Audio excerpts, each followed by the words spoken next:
이 천지가 만물 들어 복 주시네 주 여호와 전능 성부 성자 성녀 찬송하고 찬송하세. 아멘.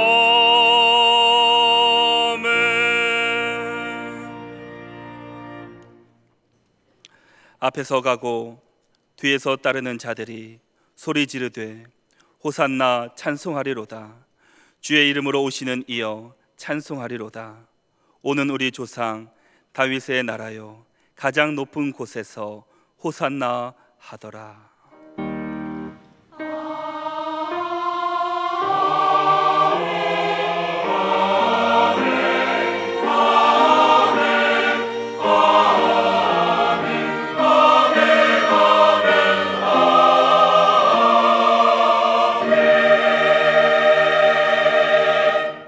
이 시간 하나님께서 우리에게 주시는 구약의 말씀은 이사야 53장 1절에서 6절입니다. 제가 보는 성경으로 1033쪽입니다. 이사야 53장 1절에서 6절 말씀입니다. 우리가 전한 것을 누가 믿었느냐? 여호와의 팔이 누구에게 나타났느냐? 그는 주 앞에서 자라나기를 연한 순 같고 마른 땅에서 나온 뿌리 같아서 고운 모양도 없고 풍채도 없은즉 우리가 보기에 흠모할 만한 아름다운 것이 없도다. 그는 멸시를 받아 사람들에게 버림받았으며 간고를 많이 겪었으며 질고를 아는 자라. 마치 사람들이 그에게서 얼굴을 가리는 것 같이 멸시를 당하였고 우리도 그를 귀히 여기지 아니하였도다. 그는 실로 우리의 질고를 지고 우리의 슬픔을 당하였거늘 우리는 생각하기를 그는 징벌을 받아 하나님께 맞으며 고난을 당한다 하였노라. 그가 찔림은 우리의 허물 때문이요 그가 상함은 우리의 죄악 때문이라. 그가 징계를 받음으로 우리는 평화를 누리고 그가 채찍에 맞음으로 우리는 나음을 받았도다. 우리는 다 양 같아서 그릇 행하여 각기 제 길로 갔거늘 여호와께서는 우리 모두의 죄악을 그에게 담당시키셨도다. 아멘.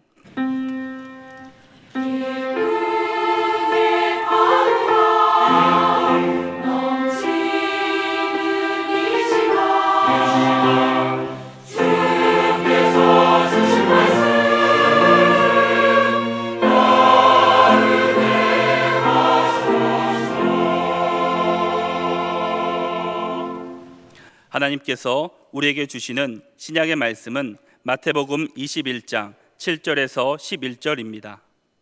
제가 보는 성경으로 35쪽입니다. 마태복음 21장 7절에서 11절 말씀입니다.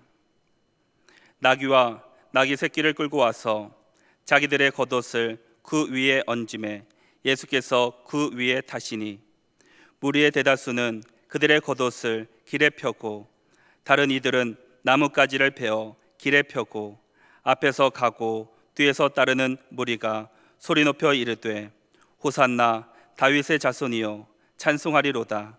주의 이름으로 오시는 이여 가장 높은 곳에서 호산나 하더라. 예수께서 예루살렘에 들어가시니 온 성이 소동하여 이르되 이는 누구냐 하거늘 무리가 이르되 갈릴리 나사렛에서 나온 선지자 예수라 하니라. 아멘. 오늘은 예수께서 생애를 마치고 구원을 이루기 위해 최후로 예루살렘에 입성하신 종려주일이고 교회는 오늘로부터 한 주간을 고난주간으로 지킵니다.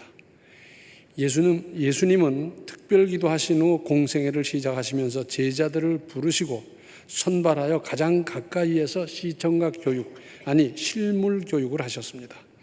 그래서 제자들은 누구보다 예수님의 말씀을 잘 들을 수 있었을 뿐만 아니라 기사와 이적을 수없이 목격하면서 3년 반을 공부했습니다. 예수님의 공생애가 거의 저물어갈 무렵 빌립보 가이사랴 지방에 이르렀을 때 예수님은 제자들만 따로 부르셔서 물으셨습니다. 사람들은 나를 누구라고 하느냐? 세례 요한이라고 그러는데요. 엘리야라고도 그래요. 예레미야나 선지자 중에 한 사람이라고도 하고요. 그럼 너희는 나를 누구라 하느냐? 했더니 베드로가 대답합니다. 그리스도시요 살아계신 하나님의 아들이십니다. 예수님은 아마도 무릎을 탁 치셨을 겁니다. 매우 흡족해 하시면서 이제 이쯤 됐으니까 이제는 제자들에게 미리 알려주었다고 생각하신 것 같습니다. 그래서 마태복음 16장 21절을 보면 이때로부터 예수 그리스도께서 자기가 예루살렘에 올라가 장로들과 대제사장들과 서기관들에게 많은 고난을 받고 죽임을 당하고 제3일에 살아나야 할 것을 제자들에게 비로소 나타내시니. 그러자 22절에 베드로가 예수를 붙들고 항변하여 이르되 주여 그리마옵소서 이 일이 결코 주께 미치지 아니하리이다. 베드로가 예수님을 붙들고 강력하게 항변했습니다. 그런데 예수님의 대답은 의외로 단호했습니다. 23절에 예수께서 돌이키시며 베드로에게 이르시되 사탄아 내 뒤로 물러가라. 너는 나를 넘어지게 하는 자로다. 네가 하나님의 일을 생각하지 아니하고 도리어 사람의 일을 생각하는도다 하시고. 베드로는 크고 넓으신 하나님의 뜻을 생각하지 못하고 자기의 판단을 앞세운 겁니다. 이때 사탄아 내 뒤로 물러가라 하신 것은 베드로 안에서 역사하는 사탄을 지칭한 겁니다. 또한 마태복음 20장 17절로 19절을 보면 예수께서 예루살렘으로 올라가려 하실 때 12 제자를 따로 데리시고 길에서 이르시되 보라 우리가 예루살렘으로 올라가노니 인자가 대제사장들과 서기관들에게 넘겨지매 그들이 죽이기로 결의하고 이방인들에게 넘겨주어 그를 조롱하며 채찍질하며 십자가에 못 박게 할 것이나 제3일에 살아나리라. 예수께서 세 번째로 앞으로 만날 순환과 부활을 말씀하신 겁니다. 예수님은 앞으로 있을 그 끔찍한 일을 내다보시면서 어느 때보다 비장한 각오로 말씀하셨는데 반응은 어땠느냐?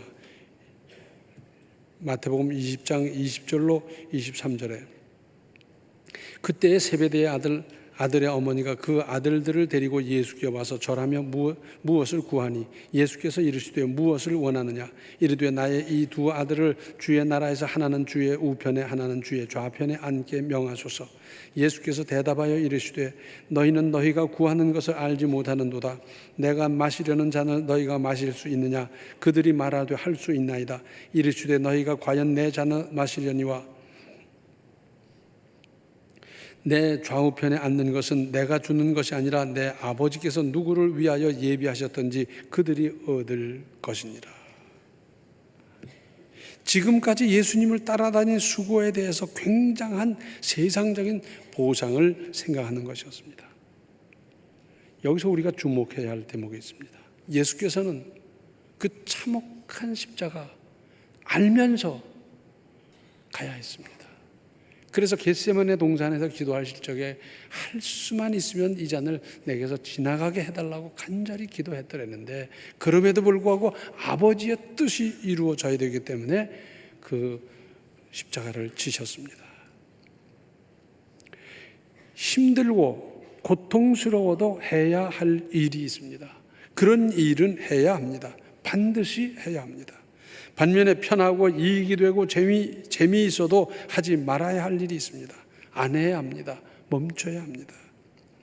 히브리서 5장 8절과 9절을 보면 그가 아들이시면서도 받으신 고난으로 순종함을 배워서 온전하게 되셨은즉 자기에게 순종하는 모든 자에게 영원한 구원의 근원이 되시고 베드로전서 2장 21절에는 이를 위하여 너희가 부르심을 받았으니 그리스도도 너희를 위하여 고난을 받으사 너희에게 본을 끼쳐 그 자취를 따라오게 하려 하셨느니라. 주님 가신 그 길을 우리도 가는 겁니다. 가야 할 길은 가는 겁니다. 힘들어도 고통스러워도 가는 겁니다. 지금부터 146년 전인 1867년 미국의 국무장관인 슈워드는 러시아에서 미국에 와 있는 공사, 당시는 대사가 아니고 공사였던가 봐요. 공사 슈테른과 협상을 하고 있었어요. 그러면서 흥정을 했는데 그 흥정 내용이 뭐냐면 얼음 덩어리로 몹쓸 땅인 알라스카를 미국에 파는 것이었어요. 이 슈테른은 본국의 훈령을 받아서 미국에 팔도록 했고 협상을 했던 겁니다. 합의한 금액은 720만 달러였습니다. 오늘날의 우리 돈으로 치면 80억 원 정도지만 당시의 경제 규모로 보면 아마도 지금의 100배는 됐을 겁니다. 알라스카는 153만 700제곱킬로미터로 우리의 남북한을 합친 것에 7배나 되는 큰 땅입니다. 그러나 쓸모가 있어야죠. 그래서 계약을 다 했는데 미국 국회와 언론에서 얼마나 비난을 해야 되는지 고생을 무지하게 했어요. 그러다가 드디어 1년 후인 1868년에야 가까스로 국회 예산 승인을 받을 수 있었습니다. 당시 가격으로 계산하면 1에이커, 지금의 우리 평으로 말하자면 1224.2평인데 1에이커에 2센트꼴로 산 겁니다. 언론에서는 그 후에도 슈워드의 아이스박스라고 하면서 얼마나 떠들어댔는지 모릅니다. 지금 보면 어떻습니까? 특히 거기에 석유가 얼마나 많이 매장되어 있는지, 알라스카에서부터 태평양, 서해안, 카나다를 거쳐서 송유관을 묻어 기름을 끓여다가 잘 쓰고 있고, 국방이나 정치적인 면으로 보면 그야말로 막대한 이익이 되는 세계 최대의 부동산 거래가 아닐 수 없습니다. 한편 그 일을 성사시킨 미국 국무장관이었던 슈워드는 그 후 국무장관을 사임하고도 언론을 비롯한 여론에 시달리다가 천수를 누리지 못하고 암으로 일찍 세상을 떠났습니다. 그의 판단이 지금 어떻게 된 겁니까? 지금 1000배 만배 주고도 도로 살 수도 없고요. 지금 그걸 얼마나 잘 활용하고 있는지 말도 못하고 있습니다.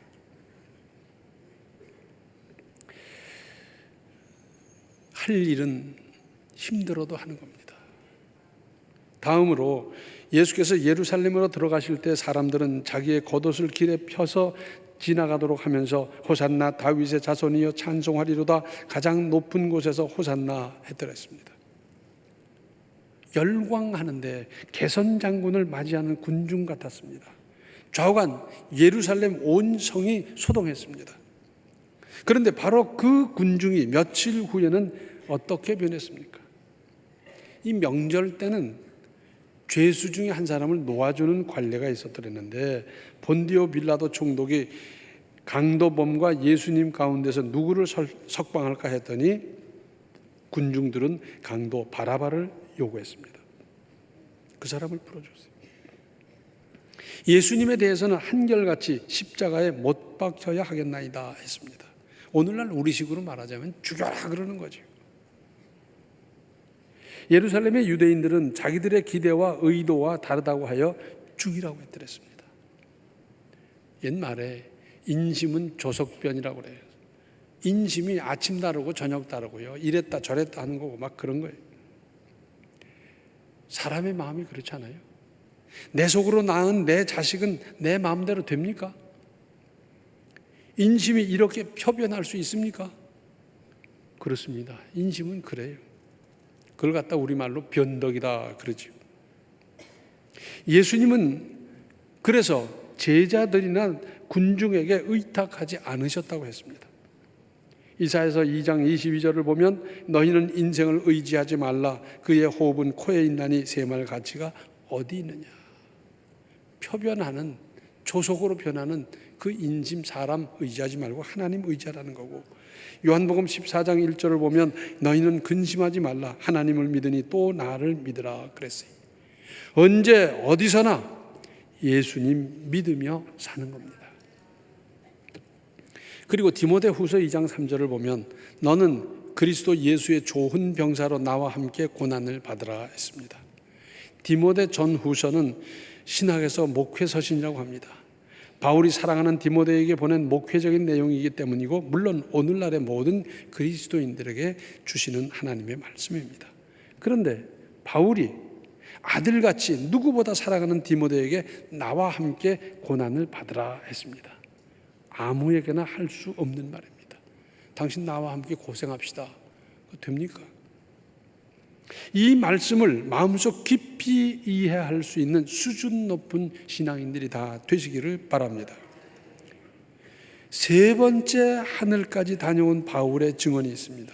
로마서 8장 18절에 생각하건대 현재의 고난은 장차 우리에게 나타날 영광과 비교할 수 없도다. 하늘나라 가서 쫙 보았더니 세상에서 주의 이름으로 당했던 고난, 그것으로 말미암아 쌓여있는 상급은 상상 이상이더라는 겁니다. 다른 말씀이 있습니다. 시편 119편 67절에 고난당하기 전에는 내가 그릇 행하였더니 이제는 주의 말씀을 지키나이다. 고난이 사람을 안목을, 생각을 바로잡아 주셨어요. 또 시편 119편 71절에 고난당한 것이 내게 유익이라 이로 말미암아 내가 주의 율례를 배우게 되었나이다. 고난으로 말미암아 깨달았다 그 말이에요. 주의 이름으로 고난당할 때, 어려울 때 주님은 어떻게 하시겠습니까? 방관하시겠습니까? 시편 34편 19절에 의인은 고난이 많으나 여호와께서 그의 모든 고난에서 건지시는도다. 의인이라고 고난이 없는 게 아니에요. 의인이 고난 오히려 더 있다니까요. 그런데 주님께서 거기서 건져주십니다. 또 시편 140편 12절 상반절을 보면 내가 알거니와 여호와는 고난당하는 자를 변호해 주시며 그랬어요. 원래 성령의 다른 이름이 변호사예요. 변호해 주는 거예요. 그런데 고난당하는 사람을 변호해 주시고 보호해 주시고, 고린도 후서 1장 5절을 보면 그리스도의 고난이 우리에게 넘친 것 같이 우리가 받는 위로도 그리스도로 말미암아 넘치는도다. 고난만 당하면 사람이 무슨 수로 배겨냅니까? 어떻게 삽니까? 그런데 하나님께서 위로해 주시는 겁니다. 힘 주시는 겁니다. 은혜 주시는 겁니다. 그래서 그 고난을 믿음으로 극복할 수 있도록 하시는 겁니다. 그리스도인으로서 주님을 따르려면 필연적으로 고난이 있기 마련입니다. 그런 일을 믿음으로 받아들여서 잘 소화하면 합력하여 선을 이루는 겁니다. 더 큰 역사가 나타날 수 있어요. 그래서 고난, 어려움을 믿음으로 잘 소화해서 하나님의 상급이 되도록, 합력하여 선이 되도록 내가 믿음으로 기도하면서 만들어가는 인생 되시기를 바랍니다. 기도하시겠습니다. 은혜로우신 아버지 하나님, 저희들은 조금만 힘들어도, 조금만 어려워도, 조금만 고통스러워도 참지 못하는 허약한 믿음이었는데 이제 저희들을 붙들어 주시옵소서.